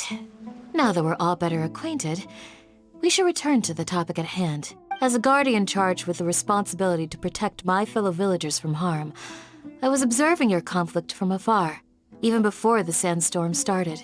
And now that you have set foot within our village itself, it is all the more my responsibility to make absolutely sure that you pose no threat whatsoever to us.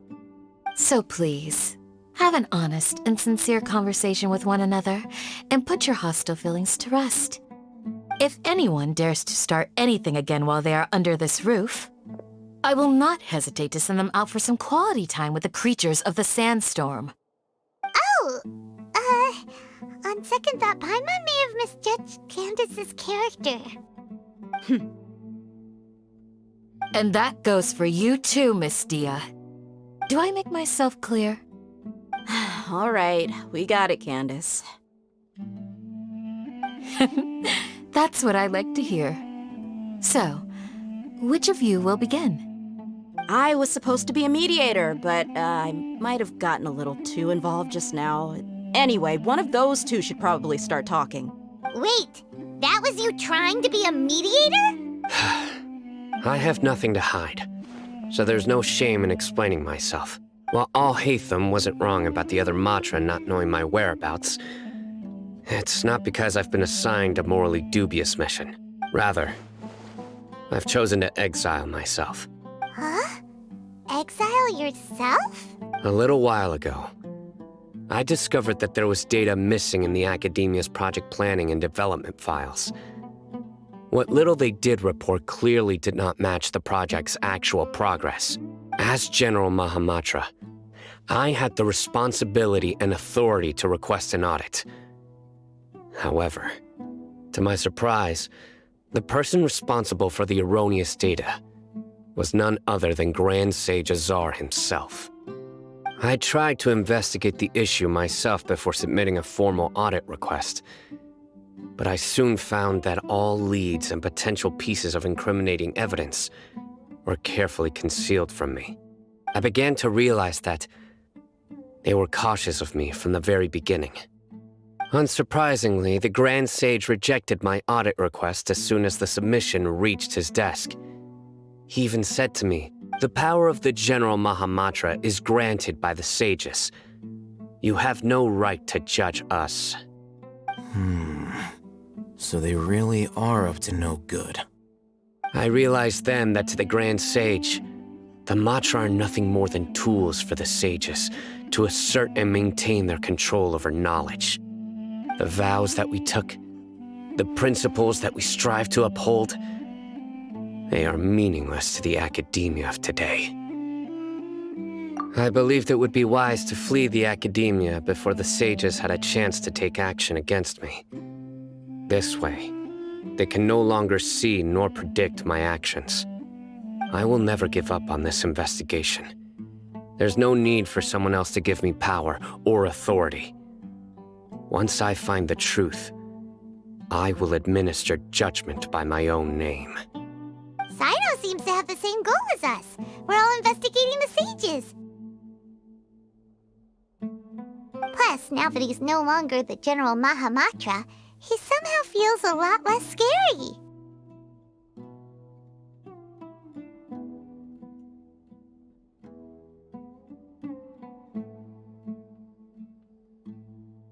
Well, Sino, if that's your story, then why did you see Al-Haytham as a target?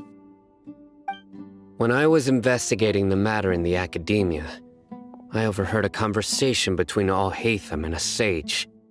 The sages asked you to investigate a blonde-haired traveler. Do you dispute this, Al-Haytham? What? Like many parts of the project, this assignment was undocumented. Now throw in your suspicious behavior with the divine knowledge capsule, and I think we deserve an explanation.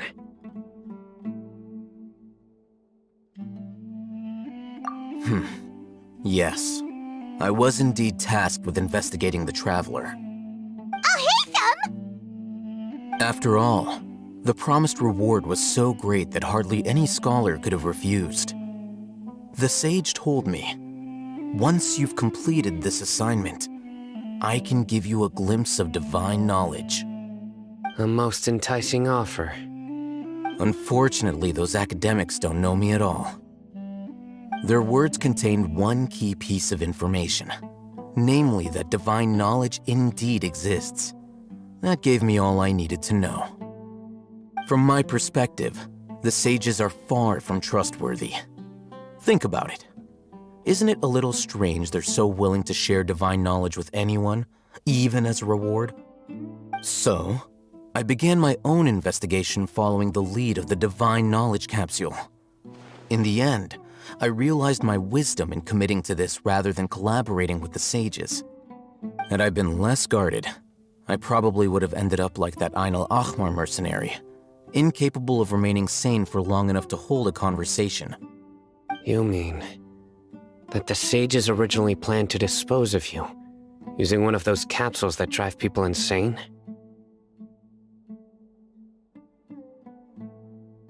I'd already given up on the assignment by then. I only told the Academia I was waiting in Port Ormos for you to appear so they wouldn't suspect anything. So it came as quite a surprise when I encountered my erstwhile target while investigating the divine knowledge capsule. Criminals do love to talk about coincidences. Even though I ran into the Traveler by chance, I had no intention of providing assistance to the Academia.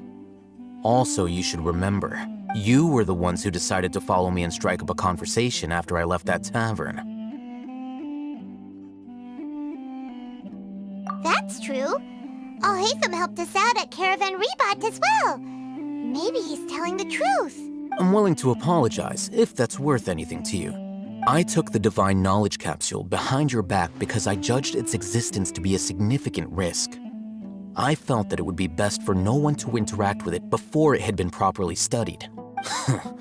After all, curiosity often proves to be the most dangerous thing in this land.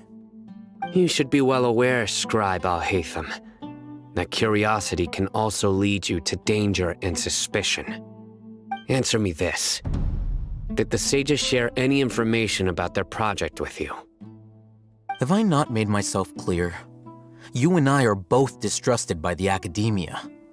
Do you really think they would tell me anything? Fine. Although you haven't completely proven your innocence, I won't regard you as an enemy, for now. As you wish. Good. I'm glad to see you two clearing up your misunderstandings. And now you, Dia. I believe it's your turn. Oh, sorry. Whatever the boys were talking about must have been so boring that I spaced out. My situation is pretty straightforward. My employer, Dunyarzad of the Homayani family, is friends with the Traveler and is currently recovering from her illness at home.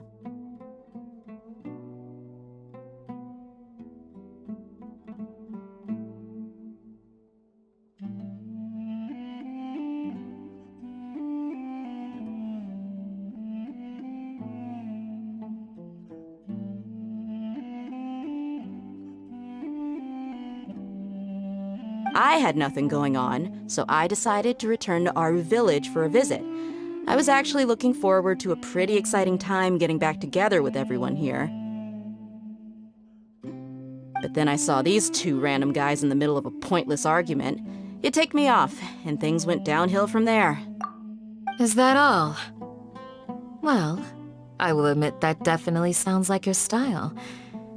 In that case, welcome back, Dia. That's more like it.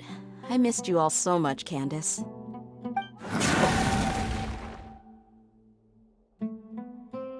Whoa! What was that sound? No need to worry. Now that you're no longer at each other's throats, please make yourselves at home. I'll take a quick trip outside to clear out some of those creatures in the sandstorm. Creatures? In the sandstorm? Are you sure you don't want some backup? Fighting in a sandstorm is not for the faint-hearted. Anyone without extensive training in these conditions is at a disadvantage. You needn't worry. Yeah, just leave him to Candace. Don't worry, she's as tough as they come.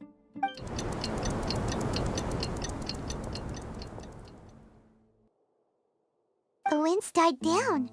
That means the sandstorm's over, right? Candace still isn't back yet, though. Is she alright? Maybe we should go out and check on her.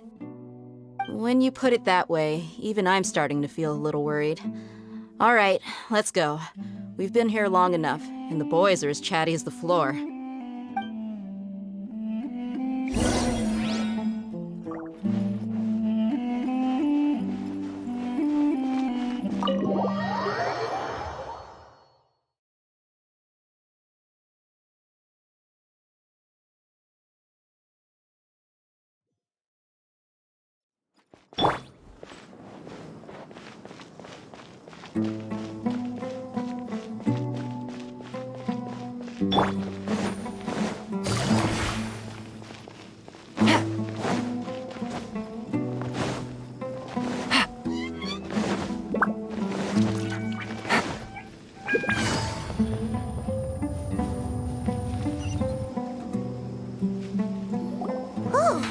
Candace, you're still fighting? You've been out here dealing with these creatures the entire time? Yes. They just keep coming in waves. I've lost count of how many I've defeated. Before I realized it, even the sandstorm had stopped. Ah, here comes another wave! Leave this round to us. I got interrupted earlier, but now I have something to take my anger out on. It's been quite a while since I've seen the Flame Mane in action. I'll leave these to you then. I'll be sure to put on a good show. Let's go!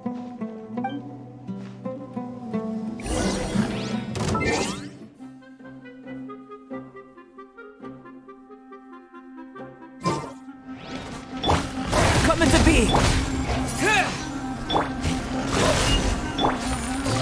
Busted!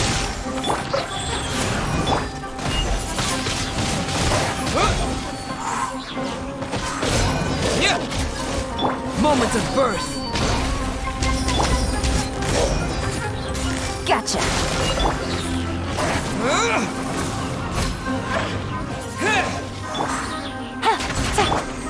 Burst forth! Here comes another wave! When are they ever gonna let up?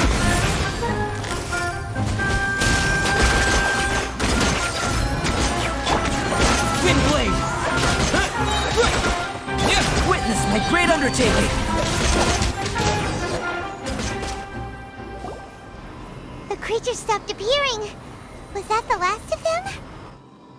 What we fought just now was probably the aftermath of the sandstorm. So we should be safe for the time being. Well fought, everyone. No injuries, I hope. Huh? Who are you? Ah, my apologies. I haven't had a chance to greet you yet. I had my hands full taking care of the village's elderly and children. I am the chief of Aru Village. Everyone usually calls me Uncle Anpu. Sir, I am also originally from the desert, but I have not been back for some time now. May I ask if such sandstorms are common? I can't say they've always been common, but recently the storms have become increasingly severe and frequent. Besides sandstorms, we also occasionally get earthquakes. According to an investigator who stayed in the village a while ago, these unusual natural phenomena are related to the withering of Irminsul. Another effect of Irminsul's withering. So, Irminsul's withering causes withering zones in the forest, and sandstorms and earthquakes here in the desert? Everything in the natural world is inextricably connected to Irminsul. These regional symptoms can indeed be a reflection of Irminsul's present state. Everyone in Aru Village needs to take good care of themselves. Speaking of which, why haven't I seen a single village keeper since I got here? Village keeper? Who are they? Village guards like Candace? Does your curiosity know no bounds? Village Keeper is how Aru Village refers to mad scholars exiled here by the Academia. Most of them are scholars who lost their sanity after a period of training in the Avidia Forest. The Academia believes that their crazed mutterings may have a negative effect on the psyches of other scholars. So, they're forcibly exiled to the desert. Though if you ask me, it's all a boatload of nonsense. Alas, that's exactly what we've been trying to investigate. One by one, the village keepers have been mysteriously disappearing without a trace, but no one in the village has ever seen them leave. If you're planning to stay around the village for the next few days, I'd appreciate it if you could keep an eye out for them. I've had encounters with those people in the past. I'll see what I can do to help. The Matra are the ones responsible for their exile. Now that you're no longer with them, are you trying to alleviate your guilt and atone for your past sins? I'm fascinated by how you think. Mock me if you will, but if you are guilty, I will eliminate you, regardless of my position or identity. Oh, you're the former General Mahamatra. You must be an expert in these kinds of investigations. Thank you for your help. Is it because you're reminded of Hypatia? Oh, these poor scholars. First they lose their sanity, now this! We need to help get them back home, safe and sound. But, is it really a good idea to tag along with Sino? You seem like you really don't trust him.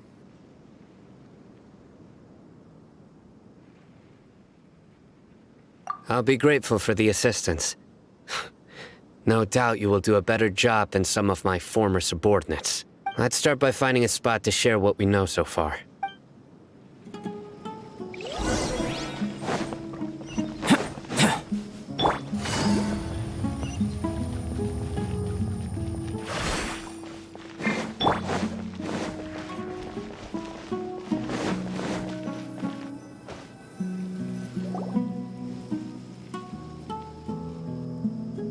Although I've sent myself into exile, I'm still doing essentially the same things as before. Do you still have any questions for me before we start our investigation? One of my former subordinates told me that this title has its origins in a strange incident. The Academia has long exiled mad scholars to Aru Village. A mysterious phenomenon exists here. When mad scholars first arrive, they are as incoherent and deranged as before. But after spending some time here, they invariably begin to calm down. Initially, the people of Aru Village greatly resented having to take in the mad scholars. But a strange incident one night changed that. Aru Village was struck by the strongest earthquake in living memory. Seeing buildings on the verge of collapse all around him, the then chief of the village was preparing to take everyone to safety. Suddenly, he noticed a mad scholar crouching in a corner, caressing the ground with his hands. A soft, green light radiated from him, like a divine glow against the backdrop of night. Despite the powerful tremors that ripped through the ground that night, all the houses remained upright, almost as if they had grown roots reaching deep into the ground. In the end, not a single building collapsed, and no one was hurt. After that, the people of Aru Village treated the mad scholars with greater kindness, and began to refer to them as the village keepers. A soft green light? A mad scholar protecting Aru Village? What do you make of it, Traveler? Paimon thinks so too. Actually, Sino, do you know if any of the mad scholars continued to wear their Akasha terminals at Aru Village? In theory, they would continue wearing them so the Academia could still monitor their activities. With that said, the main Akasha system would no longer have any interaction with them. Oh, no wonder! Everything makes sense then! Add in the fact that they calmed down, it was probably Nahida who calmed them. If you are able to draw a conclusion from this one story alone, then it appears you possess much more information than I do. So, what do you make of the story?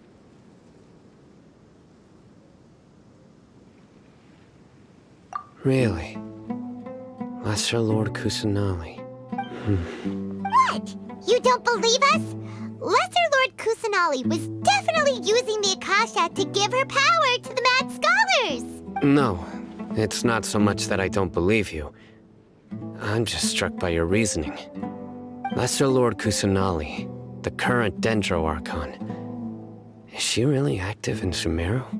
The Academia has always placed far greater importance on the late Greater Lord Rukkhadevata.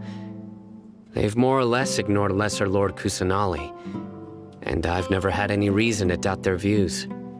In addition, I've never heard any stories about Lesser Lord Kusanali and her deeds. To me, she might as well have been a god that never existed. No way! Nahida definitely exists! She's a... how should Paimon put it? She's a good Archon who's kind and wise, even if she says weird stuff sometimes. I've spent many years interrogating criminals, so I can easily tell when someone is lying. Good! Then you should know that we're telling the truth! That look in your eyes. I've never seen that from a liar. You two really must have met Lesser Lord Kusanali. How can this be? To think, our Archon has been amongst us this entire time. Alright, now it's our turn to put our skills to good use for this investigation. But easier said than done, especially since we don't have any leads. Maybe we can start by knocking on some doors. Excuse me, are you here to help me find my grandpa? Huh? Who are you? By the sounds of it, a resident of this village. My name is Isak. You'll help me find my grandpa, right? Is your grandpa a mad scholar? Hey, don't say that. Grandpa is just Grandpa. Why do you have to call him that? It's not like he's a bad person or anything. The person you're referring to is not a local, yet you are. Why do you call him Grandpa? Grandpa is just Grandpa. He's my family. I heard everything you said to the village chief. Please, you gotta take me with you. I wanna find my grandpa.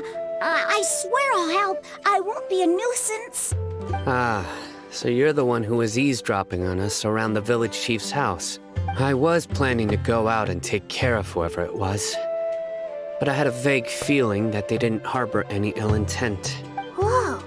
Hazen wasn't kidding about Matra having sharp senses.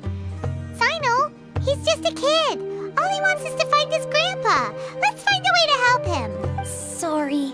I was only listening in because I wanted to know where Grandpa went. Honest. If you don't believe me, you can ask Miss Candace.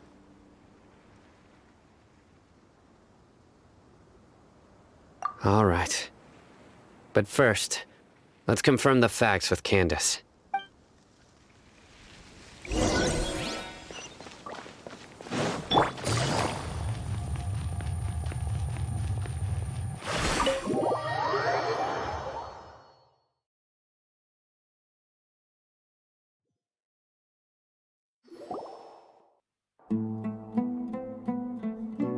Sino is super vigilant.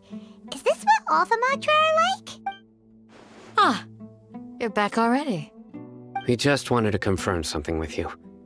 Do you know a boy by the name of Isak? I had a feeling he'd go looking for you. Huh? You knew this would happen? Yes. Although he tried his best to stay hidden, I still noticed him eavesdropping outside the window. He really wants to get his grandfather back. Isak's parents were both Aramite mercenaries who rarely returned to the village after finding employment in the city. He was raised by his grandfather. Unfortunately, it was only a few years before his grandpa passed away. Isak was still very young at the time, so various families in the village took turns caring for him so he could survive. Later, an elderly mad scholar arrived at the village. Isak thought the scholar bore a striking resemblance to his grandfather, and thus often spied on the man. However, the scholar was unkempt in appearance and incoherent in speech. Although Isak referred to the man as his grandpa, he was afraid and didn't dare to approach him. One summer night, the oft mumbling and bumbling grandpa suddenly calmed down and seemed to become more lucid. He even noticed Isak hiding in the distance. So Grandpa walked up to Isak and patted him on the head. He even took Isak to the entrance of the village, where he patiently taught the boy the names of the stars, and accompanied Isak until he fell asleep. The next morning, Isak woke up and wanted to go find his grandpa again, only to realize his grandpa no longer recognized him. However, even so, Grandpa retained his calm expression. It's said that those who saw the scholar claimed he no longer appeared to be crazy, but appeared to be living in his own world, almost as if he were sleepwalking. Isak was thrilled that his grandpa was able to find peace, and would follow him all the time, asking him things like, "Grandpa, want me to take you somewhere fun?" Or, "Grandpa, could you tell me stories about the stars again?" All this somehow just makes Paimon feel really sad. It seems like they both deserve so much better. Perhaps. Nearly everyone who lives in the desert has some form of hardship or regret. But even so, we must still continue on with our lives. It's also my reason for fighting. I must continue to protect this land.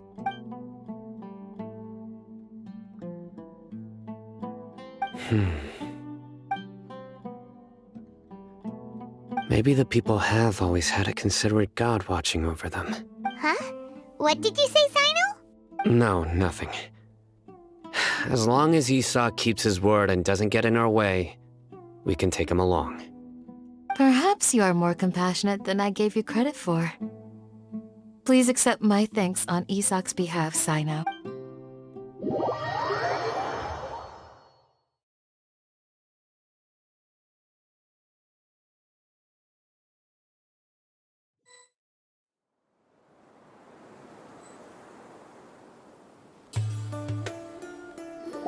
Hey, Isak! Oh, it's you guys! We've cleared everything up! Let's go find your grandpa! Really? Wow! Thank you so much! Yeah! All right. Let's ask the local residents some questions first.